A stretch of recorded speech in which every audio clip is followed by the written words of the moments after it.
Welcome to Dealmaker Insights, a podcast brought to you by Reed Smith's corporate and finance lawyers from around the globe. In this podcast series, we explore the various legal and financial issues impacting your deals. Should you have any questions on any of the content, please contact our speakers. Hello, everyone. I'm Nik Van Jacobs, private equity partner at the Munich office of Reed Smith. And today I'm welcoming to our Dealmaker Insights series, Thomas Weinmann from REIA Capital. Welcome, Thomas. Hi, Nick. Great to see you again or talk to you again on a podcast. Once more, it's great to have you with us. Thomas, tell me, who is REIA Capital? So we are basically a fund of fund advisors. We manage money from private individuals and small endowments, small pension funds, and ultimately we invest the money in private equity funds. And our speciality is basically we focus on small cap private equity funds, not on the big names, on the real small names, unknown names, but on the ones who have a better performance. That's fantastic. And I know you're very active in Europe since a long time. And today, given that we're focusing on the US, I think it's worthwhile that you also have reach out to the US. And I'm looking forward to hearing on that. Yes. Actually, we have been in Europe with our model for more than 10 years. I'm in the private equity space for more than 25 years. Now, we moved to the US with a partner because we actually want to invest our own money plus the money of our investors in the US to get more and better diversification into our portfolios. Interesting. And I think you just teamed up with the US likewise fund of fund. Let's tell me about what that is like, who it is, what's the background, and what your search was like. Yeah, actually, their background is quite similar to ours. The people who are working there, they've been in private equity funds before, spent more than 10 years in PE funds, and then decided to basically start a fund of fund business. They initially did it through a multi-family approach, so a family office approach. So it was not that they started just as a classical fund of fund. And they, in a way, I think I would more call it, we are a copy of them more, not knowing when we founded ourselves, because they operate in the same manner, coming from PE, doing a very deep due diligence, only focus on small cap. And they only do it for their clients from the US in the US market. And we've done the same, but on the European side, so other side of the Atlantic. Now we join forces. They help us to get access to good US funds. And let's wait and see what might even develop in the future. That's interesting. And where do you see the comparisons and the overlaps in terms of, well, let's say the market, the investment approach, and the process of holding those portfolio companies? It's actually quite interesting. If you look at the small end of the spectrum, so in small cap in Europe and the US, you ultimately see that fund managers have the same approach, which sounds a little bit strange. They try to find smaller businesses. They often only buy, let's say, a small majority, and a large minority is still with the previous owners. They look into operational improvements. They do a lot of M&A or add-on acquisitions, and then they often sell the businesses to larger funds or strategic buyers. And that's something we see on both sides of the Atlantic. When you look into the return expectations, pretty similar. When you look into the real returns achieved in the past on these sort of models, similar. Where are really differences? The US market is slightly larger than European market. I would say in the US, you have roughly 50% more fund managers. So we are more towards 18 to 19, perhaps even 100 or 2,000. In Europe, we are more towards 1,200 fund managers in that size bracket. So you have to dig a little bit deeper because there's more to be digged through. And the other thing is, in Europe, often we see fund managers who are getting larger tend to become more management fee driven. In the US, you have that also sometimes, but the very good funds often also stay smaller on purpose. So it's much more difficult if they stay smaller to get access to them if they have a stable investor base. So you need more of an entry ticket into the funds, which is less the issue in Europe. Interesting. And in terms of the market, in terms of the assets you see, would you say there's a huge difference? No, in reality, not really. Sounds strange. I think what you might have in some areas, you might have more assets in Europe than US, for example, for manufacturing businesses. But that's also a regional thing. Business services, you see a lot in the US. You might more regularly see financial service business models in the portfolio of private equity funds, less the case in Europe.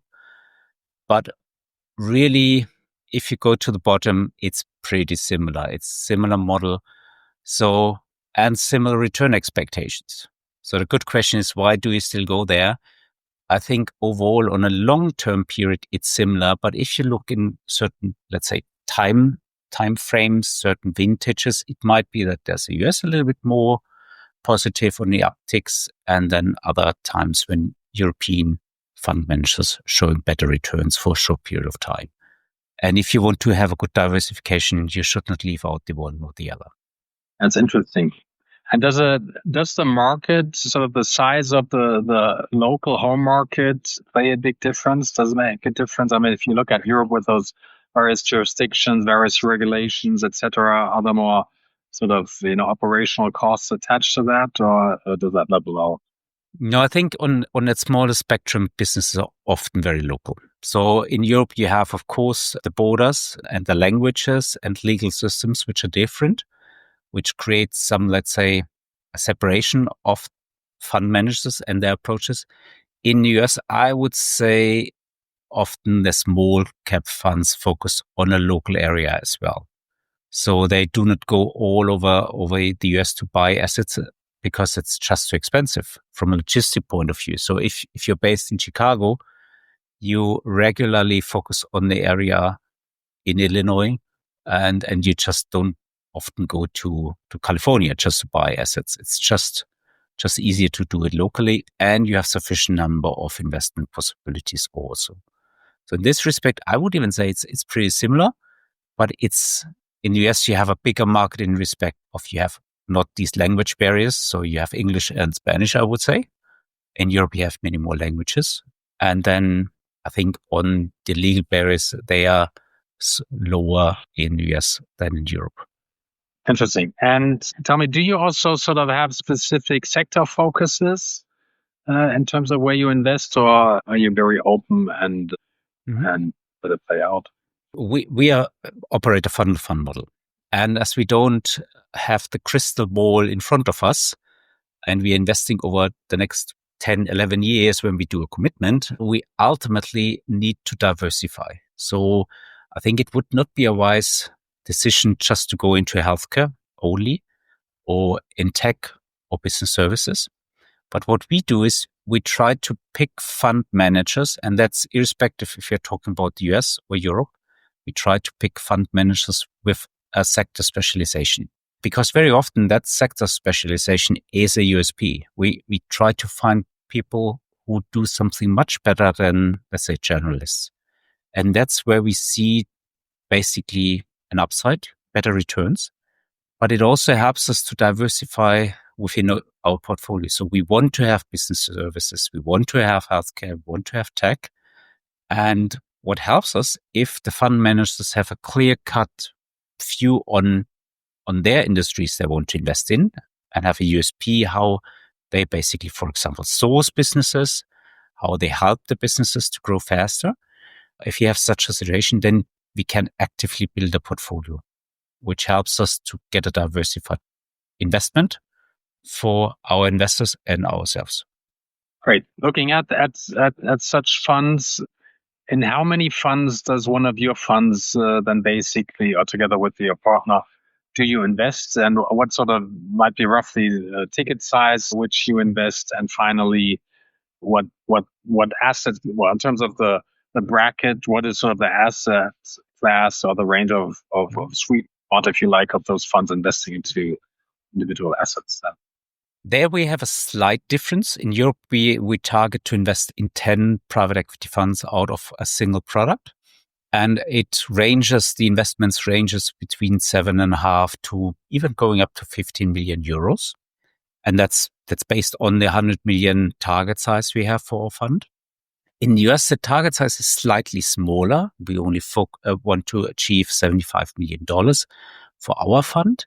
There, we're going to have 20% of our investments in co-investments because we get the co-investments alongside our partner, and therefore it's reasonable to do that. We want to do 5 to 10 co-investments. So basically 2 to 4% of the fund, of each fund from our end, goes into co-investments, and the remainder, so the 80% goes into 7, perhaps max 10%, 10 funds there. So the diversification is a little bit smaller, but in reality, we end up somewhere between 80 and 100, 110 companies, realistically. That's a great diversification for your investors then. Yes. And it's not too diversified, but also not too, let's say, too small and too few companies. Great.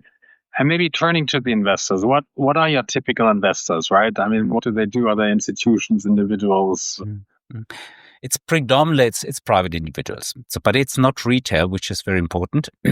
So they ultimately invest with us between 200,000 euros in the European product or $250,000 in the US product, $250,000 on the low end, going up to, even 10 million.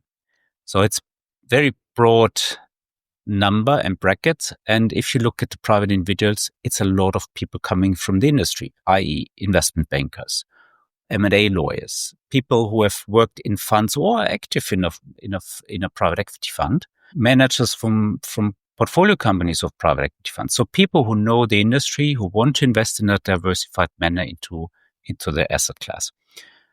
That's our core clientele with whom we started our business. We now have a lot of managers from big companies, big corporates. We also have entrepreneurs who want to invest their private money, either directly or through their family offices or through multifamily offices. And we also have the one or the other endowment, even church money is investing with us. So they are also coming in, but these institutional investors are actually more the smaller institutional investors. For us, they are the larger ones. So they invest between 1 million and 10 million. So a lot of people and smaller institutions. That's interesting. And is it possible to say roughly how many investors such a fund of yours might have? I mean, having in mind, obviously, that the investment amount is different. Yeah. I think for the European fund, it's very likely that we're going to end up with 250 to 300 investors. For the US fund, it should be at least 200. So we're talking about a well-diversified investor base, which is also helpful for them and for us because it means we're not too much dependent on a single investor. And that's also very helpful for our funds in which we want to invest because we are stable investor. We're not coming like tourists coming in and out, but we have a lot of people who are backing us, and therefore it's much more stable and more predictable. That's great. Thomas, maybe one thing we started easily, by mentioning you're doing basically obviously investing into small cap. What's the rationale? Explain the rationale, small cap versus, large cap to take the other end of the pole. So maybe you want to give some differentiation and some explanation of the different mechanics and economics. Yeah, perhaps I need to add something I didn't say at the very beginning. Before I started our fund approach, I was actually working in large cap. So I've been in that part of the business spectrum for more than 10 years.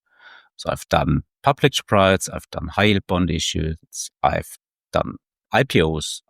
I wouldn't say I've seen it all, but most of it. And on purpose, I decided to move out of large cap into small cap because I see higher returns in the small cap space. And that has a couple of reasons. It's not a single reason. So it basically already starts when the business is acquired. Very often the purchase price multiples are much, much lower for a couple of reasons. So the vendor wants to stay in with some shares. He wants to have a partner for the next 5 years before he or she sells all the shares in the business. And therefore, the purchase price is not everything. It's very important, but it's not the main driver. And that's irrespective if you're talking about the US or Europe. And then the other thing is these smaller businesses, of course, they have higher inherent risk. So if you have a higher risk, let's say, an investor pays a low price, has a higher return expectation. And that also shows up in the price you normally pay. And when you buy these businesses, the good thing is you can develop them. So if you have a global company with, let's say, 10,000 people, ultimately you cannot improve that much any longer because it might be already very good. So what we have is a lot of optimization in these small companies where they benefit from. We have a lot of add-on acquisitions where they benefit from. And there we have something we call the base effect. So when you acquire a small business and you buy another one or two at the same size, you double or triple the size of the businesses. Whereas when you buy a very large business and when you acquire a higher number of companies, if you have the market leader and you only acquire very small ones, you might have a small additional growth from the add-ons. So that base effect helps a lot. And then when you sell the businesses, you have two big advantages. First of all, you're not dependent too much on the capital markets because often the businesses are still too small so a buyer can digest them. Or you're not dependent to IPO the businesses because if you sell a business for €250 million or dollars, it's too small to put it on the stock exchange. So, for example, in today's markets, it would be difficult to IPO a company. Therefore, an exit doesn't happen. And the last point on the exit side is other than when you acquire often businesses in, let's say, as the only sole potential buyer, when you sell the businesses, you use an auction. And through auctions, you can actually increase prices dramatically. And that basically also helps. That helps when you want to earn more money. That's great. You have a lot of exit market there. That's fascinating. Thomas, we started with the US, went to sort of asset class as such, small cap, and now also for the benefit of the US audience, I'd like to turn to Europe because obviously that's something people might be interested in, given they know the US market. So maybe let's focus a bit on Europe, and maybe you want to give a bit of a outside explanation what the landscape looks like with the various regions, how they are perceived in terms of economic strength, maybe also sector-wise, and what your approach in Europe is. Yeah. Actually, our approach from the investment side is a little bit driven by our investors. We have a lot of basically almost only German investors. And that means that we under-allocate money into Germany because our investors are already invested there. I wouldn't say we would not allocate money because we don't like Germany. I think if I would come from the US as an investor, I would have a higher allocation to the German market than what we do. On our end, it's only driven by our investor base. I think in general, what you see, if you look, I wouldn't go into, let's say, economic cycles with the next answer. I would more look, where do you see better performing funds? And what we see is above average returns. We see in the UK, basically see it in the Nordics, and we see very good returns in the Benelux. So on average, in these three regions, we tend to invest a little bit more than in the others.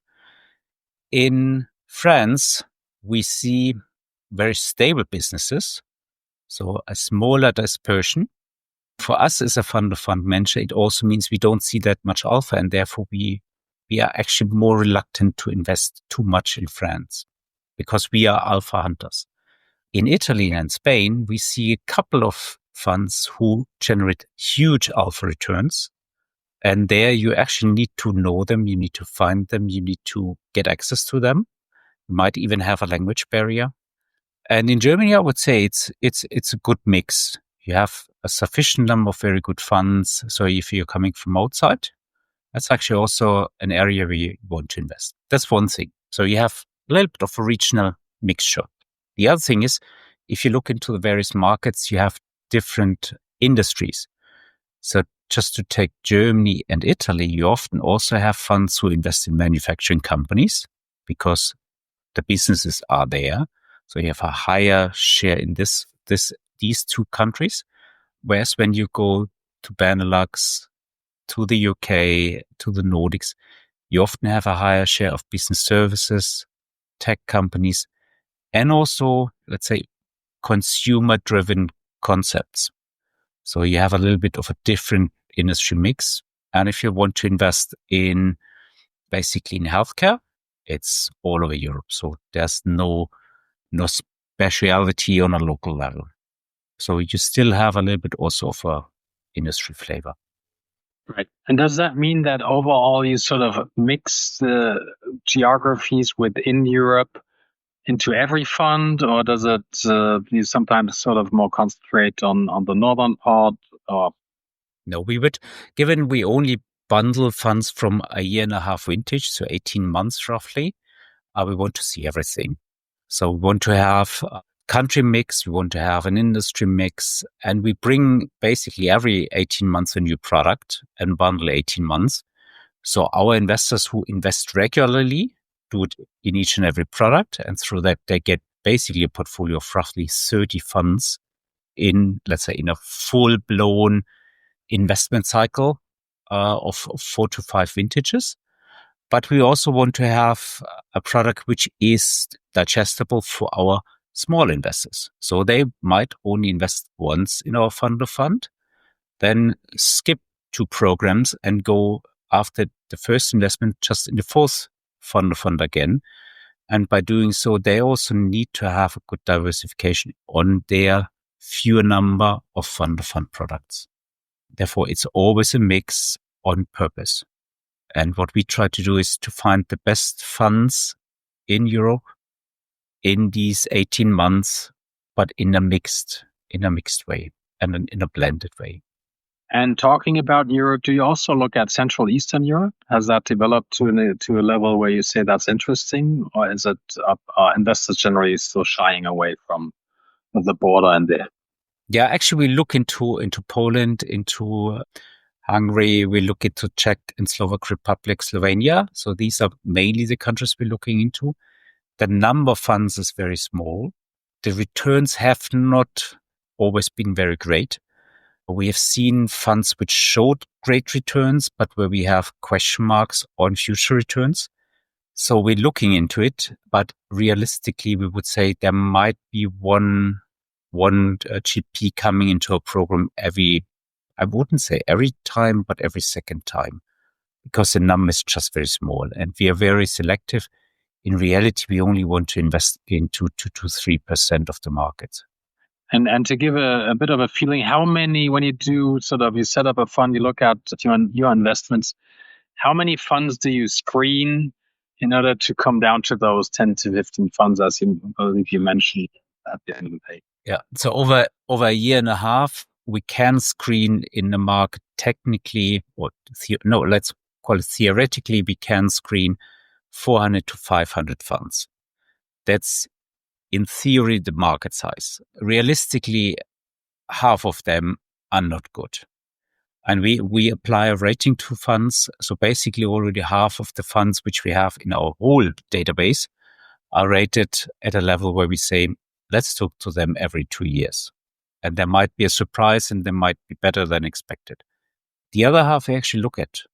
So we screen them on a constant basis. We go to all the big private equity fairs. We talk to them directly, call out to them, talk to the placement agent. So in reality, over 1.5 years, we have at least 100, if not even 150 internal papers on funds where we have an initial screening. And then ultimately we visit 15 to 20 fund managers in a final stage of due diligence to ultimately invest in 10. So it's a lot of funneling, let's call it this way.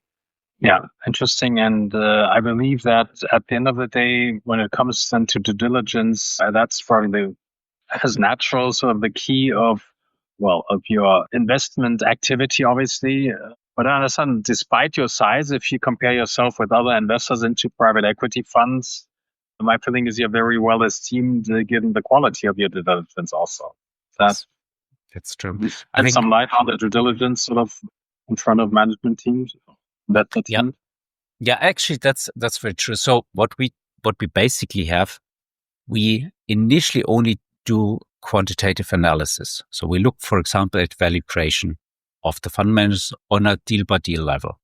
So if you have a lot of numbers tell you a lot of things. You can ask the right questions, but where we also need to connect the numbers is with the team. Are the right people still there? Are the right people at the fund management team on a GP level highly incentivized? And is a team basically a team which wants to stay and move forward? And that's not always the case. So even if you have a huge GP commitment, it might even be that there's a disincentive coming out of that huge GP commitment, and people get too cautious. They don't want to sell at the right time, and they might hold on to assets too long. And to do this sort of analysis, you also need to have a lot of judgment, and you need to apply basically your knowledge from history. And the good thing is, we as a team, we have been working, and not just me, but also colleagues have worked in private equity in the funds. They have seen the development of fund managers over time. They've seen when there was a generation change in a fund management team, and they've also seen that some people might be motivated, let's say, at one time, and that might change over time. And I think there we're coming in a part of our due diligence which is not numbers driven. It's really qualitative due diligence. And I think there it's very helpful. And that's one of our USP, that we have worked ourselves in private equity funds. That's helpful. Thomas, I could go on for a long time. I mean, just to come to the end, finally sort of linking your insights, your experience with the actual market in the US and, if opposed to or similar, Europe. In 5 sentences, what are your thoughts and is your perspective basically on the current market and the nearby developments in the US and in Europe as regards the small cap space and private equity active in that space? Yeah, we're currently going through a very volatile market. And that is the best time for PE funds to earn money. It has always been, because high volatility means that people who are forced to sell at a low price. The other thing which is important, one of the main reasons why we invest in small cap is that we don't want to have a high dependency on capital markets. We're not dependent on an exit through an IPO, for example, or to get a high yield bond financing done. And in times like today, high volatility, higher uncertainty, it also means you can much easier buy assets and sell assets because you're not too dependent. And then the last thing is, what people should not leave out in their investment assumptions and return expectations. The world has changed over the last couple of years. So until beginning to mid 2022, we were in a low risk and also low interest environment. That's not the case any longer, but that also means that return expectations have to go up. So nowadays, a couple of years after this change, we, in our assumptions, want to see 5% higher IRRs from the fund managers, because we have high interest rates and we have high risks. And that's something you also should remember. That's fantastic. I think that's a great outlook. Higher IRRs, right? Thomas, we had a great tour d'horizon through your activities in the US, the basics and philosophy of your investment, and also looking closely at Europe. Thank you so much for those insights. Thanks a lot for listening to Dealmaker Insights. And I would invite everybody to join our next series. Many thanks. Thank you.